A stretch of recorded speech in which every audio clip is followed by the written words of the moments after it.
What's up, guys? Welcome back to a brand new video. We are here. We are back. Listen, man, we got 2 days until LCS starts. Split 3, summer split, the most hype split because Worlds is on the line. We got 3 spots for Worlds. It's going to be hype.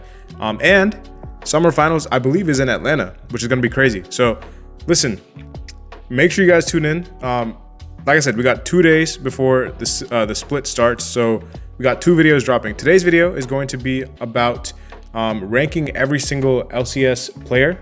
We have like a tier list, as you guys can see on the screen right here, where we have each position that we're going to be ranking 1 through 8, I guess. I know we have like C9 has like 7 players, but apart from that, I think every team should have 5 players. I have added the new players on here. You guys can see at the bottom from Tactical, Surdy, Denather, Loki, and Zazel. I did not add Armao or Armeo. That's how Jat says his name. But I'm pretty sure it's Armao because Inspired will be back after like a few weeks, I'm pretty sure. So I did not add him into this. But we do have the rest. We're gonna start off as always with top lane. Make sure you guys drop a like, subscribe if you guys are new. Again, this is all my opinion. I'm not here to offend anybody. If you guys disagree, that's all good. It's it's all like opinionated. I think a lot of these players are actually really close, so it's gonna be really tough. But I'm actually just going to start with number 1, and I think you kind of have to go Thanatos here. I know, there's been some debate about like other players, but to me, I think Thanatos is like I think he's a cut above the rest. I think him and my number 2 Morgan are like in their own tier.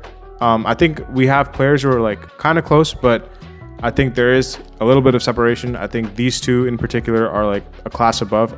Morgan was really impressive to me at MSI, especially. I thought during the split, he didn't really like show to me like what his true ceiling was.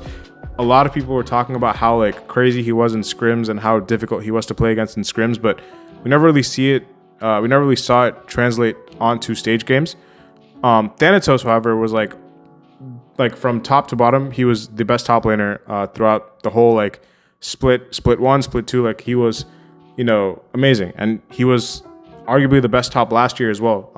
With him and Bwipo debating for that 1 and 2 spot. So he's just really, really solid, man. I just want to see him in an international. I know C9, they're cursed, but I think Thanatos deserves to kind of show what he can do on an international stage. I actually think he can rival a lot of these, Korean top laners, Chinese top laners. I think he can actually rival some of them. That's how good I think he is. I think insanely talented. I think these 2 especially, I think are a class above. 3 and 4, I also think are kind of in their own tier, and it's very difficult for me to kind of figure out who's 3 and who's 4 because I think they're both good at different things.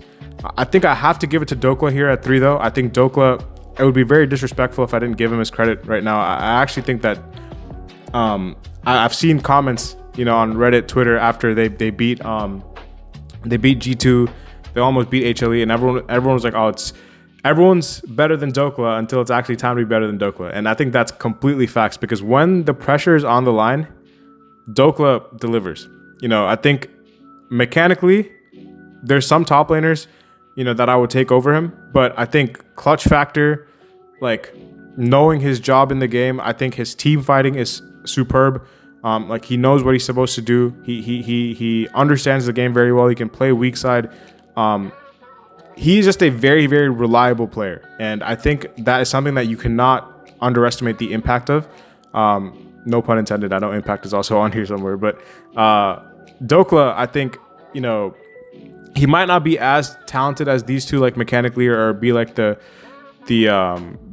have the carry potential that these 2 might have, but I think very, very like reliable, solid top laner. He's like a rock in the top lane, and I think especially when it comes to like internationals, I know in first stand it wasn't great, but against G2 he was the player of the series. He was gapping BB, who had just gapped Doran. So listen, I think Dokla deserves his flowers. I would be disrespecting him to put him below 3. I think people could argue 2. I probably would take Morgan over him. I know, Morgan has his weaknesses, but I actually think that Morgan is insanely talented as well. But at Dokla, to me, worst case is 3. And then number 4, who I think is actually pretty close to Dokla, is Gakkos from FlyQuest. Many people do not really know much about Gakkos unless you're like really tapped into the LCS. Gakkos is not like a household name or anything like that. He's never played at international. He was on the Fly team last year, but he never really played on the international stage.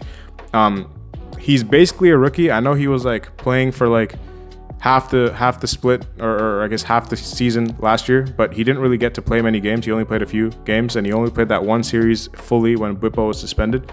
So this is really Gakkos' first full year, and I actually think he's been improving massively. I think, you know, people talk about how good he is in scrims. I've heard a lot of these top laners talk about Gakkos' strength in scrims. I think Gakkos' biggest strength is his laning phase. I think Gakkos' laning is really, really good. I know there's a lot of like discourse about Gakkos on carries versus tanks, but I think even on some tanks, his laning is good. Obviously, I think there's a couple of tanks that I think he could be a lot better at, but I think when you play tanks, your biggest, I guess, opportunity to kind of show what you can do is in the team fights. And I think that's where Gakkos can improve a lot more in the team fights, especially. I think even on his carries, I think his team fighting could improve. I think on tanks, his team fighting could improve. But obviously, you know, when you play carries, you get to show more in lane. So that's why his carries look a lot better. But I actually think it's because of his lane phase, you know, that a lot of people actually like are seeing that his carries are actually so good. I think his lane phase is actually what makes him such a special player on carries, because his lane phase is incredible. He's, I think, a better laner than Dokla, for sure. But the reason I will have Dokla above Gakkos is because when it comes to team fighting, knowing his job, making sure that he's in the right places at the right time, knowing when to use his TP, or knowing when to play weak side, knowing how to play weak side, I think Dokla has all of that over him right now. Gakkos is very young and he could definitely learn that skill. But I think the reason why you see Gakkos not really playing that well on tanks is because when you play champs like Sion, Ornn, you don't really get to show like mechanical outplays on these champs, because they're very, very like, you know, they have certain kits and their kits are very utility based, and you have to be able to do your job in the team fights. And unfortunately, we haven't really seen that from Gakkos yet. I think this split is going to be really huge for him. I actually think his best tank is K'Sante, because K'Sante is like a tank, but he's also kind of a carry at the same time, because he has so many dashes. His kit is very like mechanically intensive. So I think this split is going to be huge for Gakkos. I could see like at the end of the split like this being the case, but I think I have to respect Dokla right now and give him the edge. I know Gakkos is very mechanically talented. I know he's a very good laner, but I think there's still yet to be desired, a lot yet to be desired from his team fights. And I think hopefully this is the split we can see his team fights kind of take a jump. This is where it starts to get a little bit tough, because obviously Photon and Castle, I know they're on this tier list right now, but they're no longer in the LCS. So, you know, I would actually put Castle 5 if Castle was still playing in the LCS, but he doesn't have a team. Neither does Photon.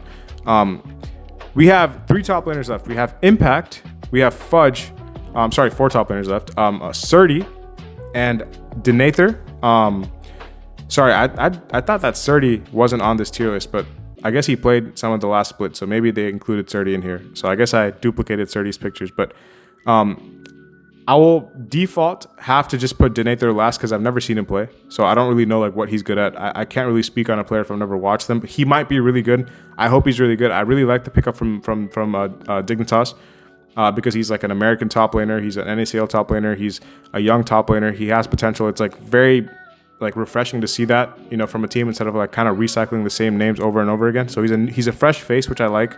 But default, I'll have to put him at the end because I've never seen him play.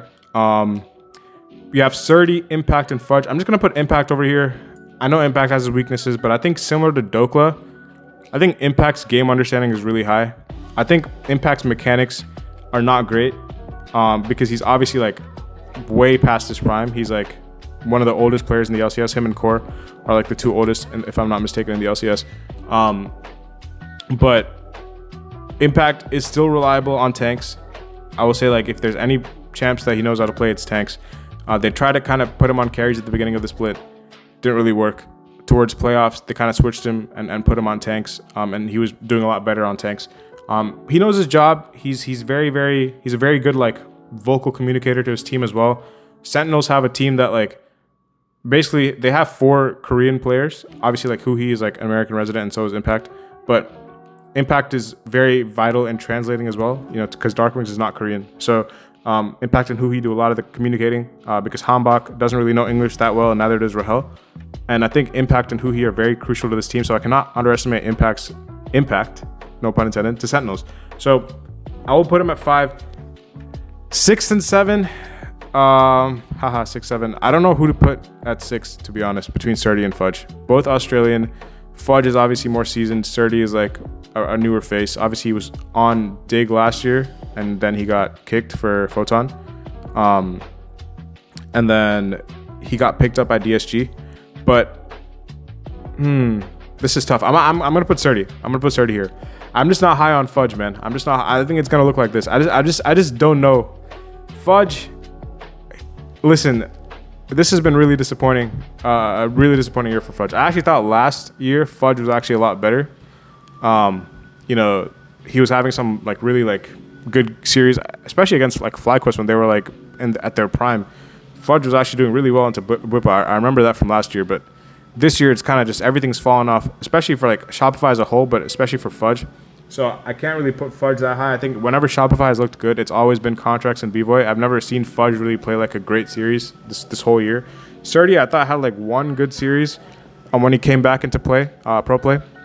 So I'll put him above Fudge. But again, arguing these two, again, it's not really a big deal for me. You could do this. You could do this. You could even do this if you wanted. These last four, I don't know anything about Denather. I don't even know how to pronounce his name properly. I don't want to disrespect him by ranking him or by mispronouncing his name. But listen, bro, I've just never seen him play, so I just cannot rank him higher than any of these guys. But this is probably going to be the top lane tier list. On to jungle. I think, do I even have to say? I think this is pretty self-explanatory. I think that's a given. 2 is very, very tough because we have X and Y, and I don't know who's better out of these two. I don't know who I would put above, the other one. Super difficult. Blabber and Jose. I have to put Jose second. I'm sorry. I know Blabber's an LCS legend, but Jose was 1v9 for the whole year. I mean, Jose was an MVP candidate, bro. I cannot disrespect Jose by putting him third. I know Blabber is an LCS legend, but Blabber's Blabber. He has his moments of, moments where you kind of just scratch your head and you're like, what did this guy just do? He just ints the game sometimes. But he's so talented, Blabber. So talented. If he just, I know we all, every year we're if Blabber stopped inting, how good of a player would he be? But he's just never going to stop. That's just who Blabber is. I'll have to put Jose second. I think Jose was so impactful to TL. TL, I cannot describe how Jose completely changed how TL play and kind of propelled them to a top 2 team in the LCS. He was the best jungler in regular season throughout, the entire split. Inspired kind of gapped him in the finals, but before that, it was all Jose. So, got to give him his flowers. I think Griffin is 4. This is kind of you're going to see these 4 teams be represented in the top 4 a lot, I will say. I think Griffin being 4 makes sense. Griffin, I think I want to see Griffin play the standard champs a lot better than he has. I know he has his picks, but once you kind of figure out what his picks are, it becomes quite easy to ban him out of these games. The Shen, the Nasus, I know he cooks a lot. Mbessa, Shen, Nasus are his 3 most known for champs. I guess Shyvana as well. So you have 4 there. And obviously you can't ban all these out, but you also have to be able to play the meta champs. I think his Nocturne is fine. I think his Jarvan is fine. I'm not really a fan of his Vi. I'm not really a fan of his Xin Zhao or Pantheon. I haven't really seen him carry games on these champs like I have on some of his off meta picks. So Griffin has a lot of time. He's very young. I think Griffin, and the thing that you have to kind of give Griffin, is that for a rookie, he's the main shot caller on FlyQuest. He is the guy that drives this team. FlyQuest is a crazy team, and I think FlyQuest actually has a very, very high chance to be a top 3 team. I think it would surprise me actually if FlyQuest did not make it to Worlds. I actually think they're scaling so well as the youngest team in the LCS, and they have such good mechanically talented players. They have guys I think all of their players can legitimately carry games. You know, I think every single one of their players is capable of carrying a game and 1v9ing if when given the opportunity. So Griffin is no different. I'll have to put him 4 though, just because I think these 3 were better than him. Especially like towards the start of split 2 and the end of split 1, it was really rough for Griffin. But he definitely picked it back up. I do think that, you know, I wouldn't be surprised if he moved somewhere like top. I mean, I think Inspired is going to be number 1 for sure. But I think like if he moved anywhere here, even here, like I wouldn't be too shocked. I think Griffin does have that talent. Just right now, I think it's a bit too early. Kind of similar to Gakko's. Then we have, this is tough because we have Hambach, we have Contracts. Who else do we have? We have XU, and then we have Kryra. Okay. So I think Kryra and XU are at the bottom. No disrespect. I just think that these 2 are over here are better. I'm gonna put Hambach at 5. I'm gonna put Contracts at 6. I want to see Contracts like. I just want to see Contracts carry games. I think when Contracts is on his day, Contracts can be up here. Like, I can genuinely see Contracts being like somewhere over here when he's on his day. But when he's like having an off day, bro, it looks really bad. Like he can be like down here somewhere. Like he's like the most like coin flip jungler ever. Like he's so talented. We saw what he did to G2. Even like last split, there was like a series, I believe it was against DSG when he was playing Olaf. He completely carried the game. But there's just a lot of times where I just feel like he's either invisible or he's just running the game down. But his highs are super high. Like his highs are definitely higher than Hambach's for sure. But I have to put Hambach over him because I think over the split, I think Hambach had a better year or a better split than him. I think he had champs on specific champs as well, like his Skarner, his Lee Sin, like he was doing really well on. I think he actually kind of settled into the season really well. Like a lot of people compare Hambach to Umti because Umti was like a really like unpredictable jungler. And I think Hambach is very similar. Hambach will like do some crazy stuff level 1 if he just wants to, you know?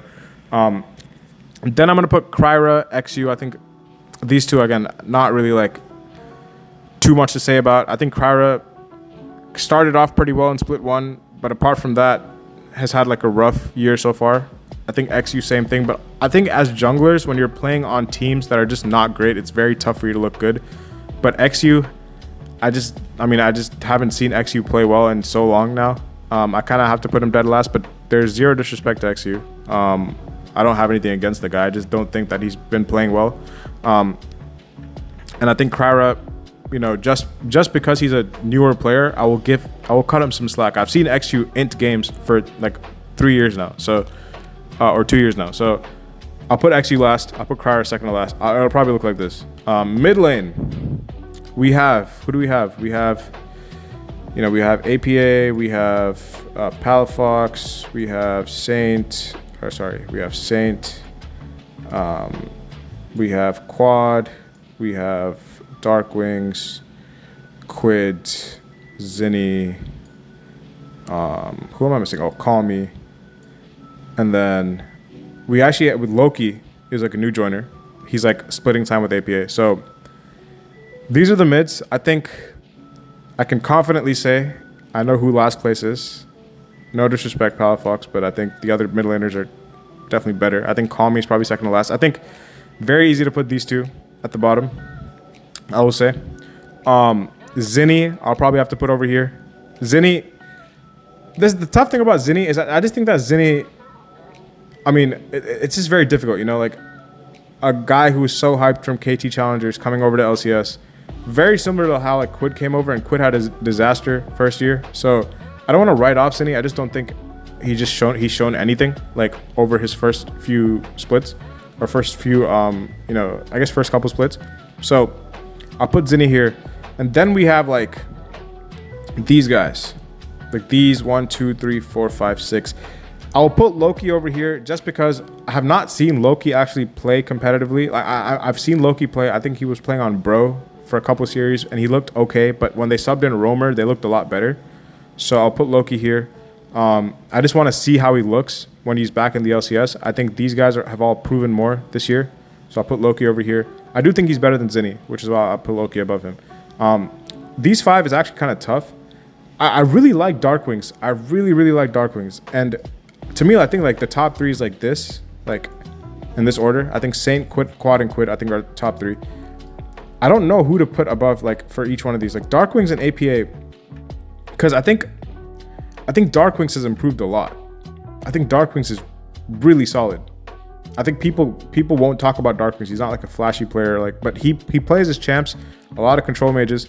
His champ pool is very similar to Quad's actually, but he's very stable. I think him and Quad have a lot of similarities. I just think Quad is a bit better mechanically, or he's a bit better like at everything, but especially mechanically, I think Quad is better. But Darkwings, very solid.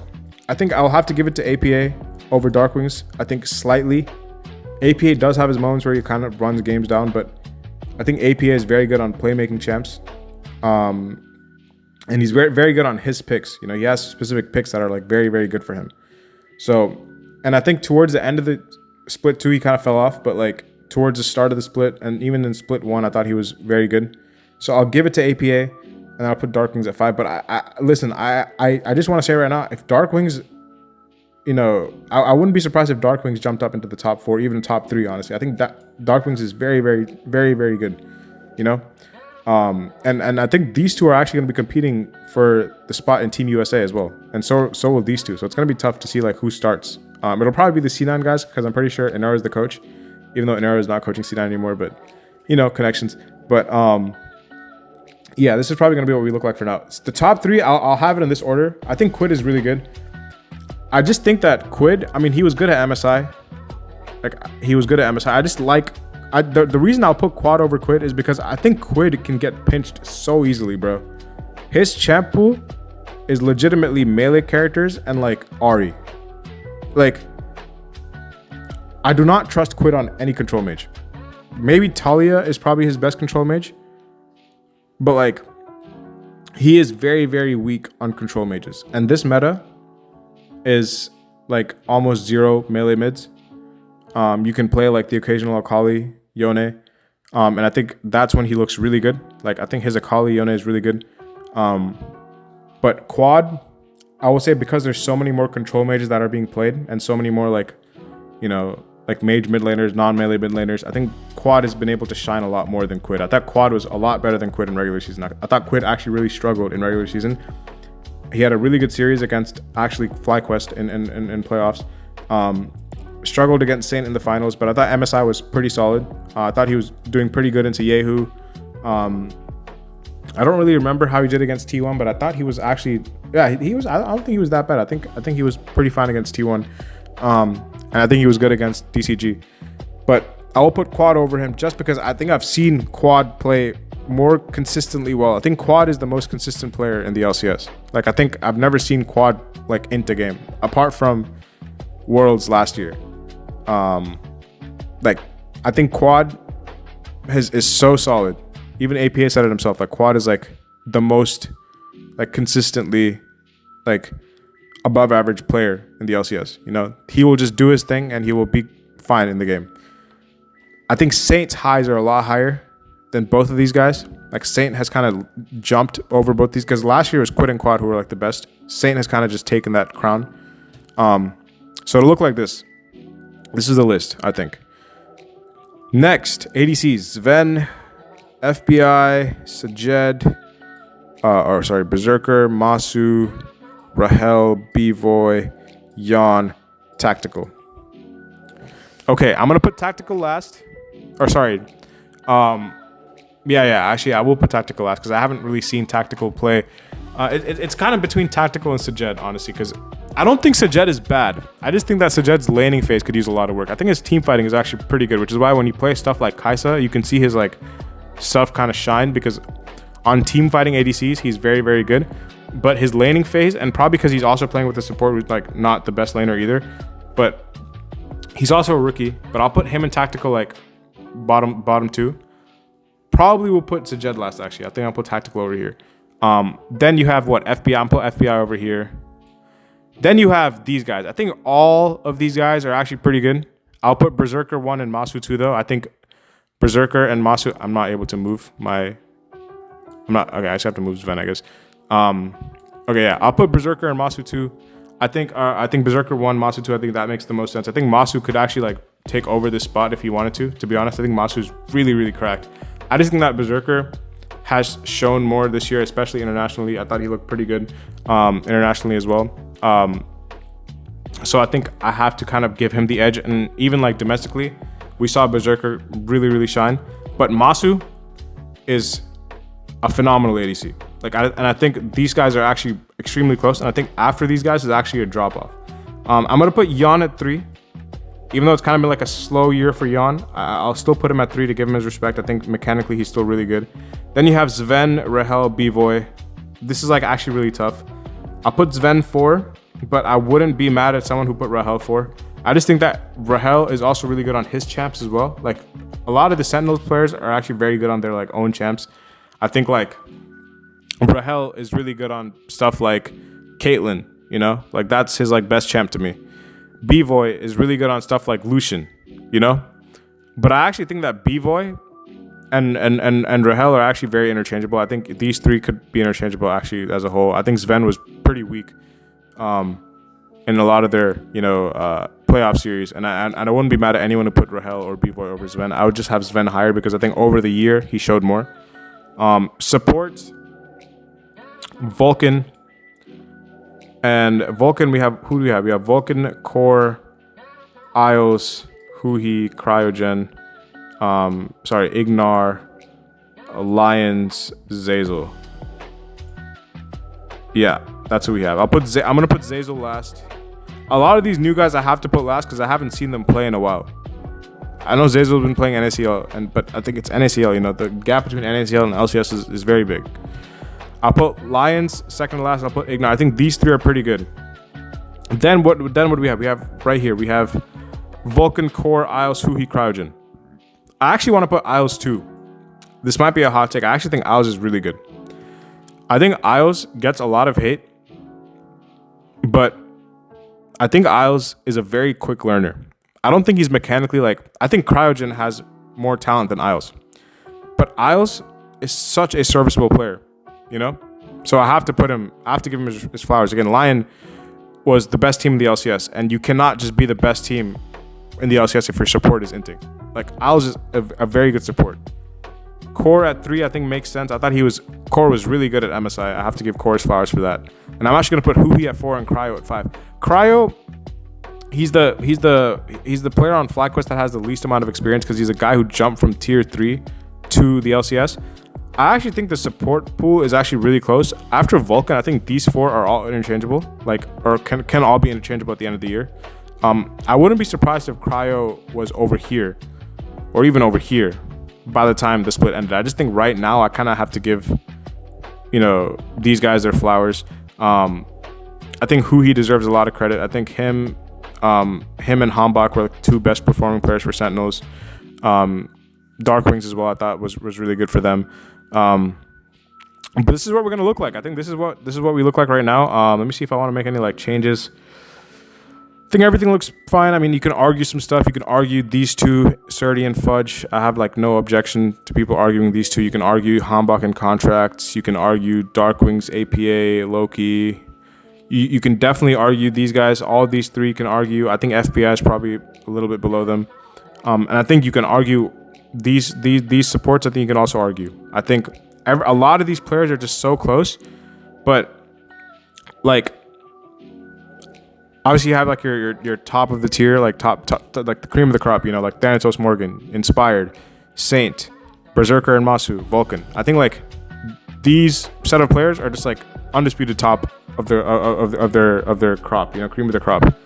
But then you have like very close players, you know, Dokla and Gakkos, Blabber and Griffin, you know, Quad and Quid, Sven, Rahel, Bvoy, you know, Surdy and Fudge, XU and Kryra, even Ignar and Lions. I don't know who's better out of this. I just like Ignar better because I think on engage supports, Ignar is really, really good. I've seen Ignar's like Nautilus, his Alistar, they're really good, and I haven't seen any of that from Lions. And obviously these guys right here, they're not in the LCS anymore. We'll miss Seos, Castle, and Photon. And I'm not really sure why I added Surdy in here twice. I thought Surdy wasn't in here before, but yeah, that's what the tier list is looking like. We will, again, also be doing a tier list for teams, and that'll be dropping tomorrow. So make sure you guys stay tuned for that. Leave a like, subscribe if you guys are new, comment down below your thoughts, questions, comments, concerns. Cook me if I deserve to be cooked. I'll take it on the chin. I know a lot of these players are really close. But yeah, man, we'll see you later as always. Have a nice day. Peace.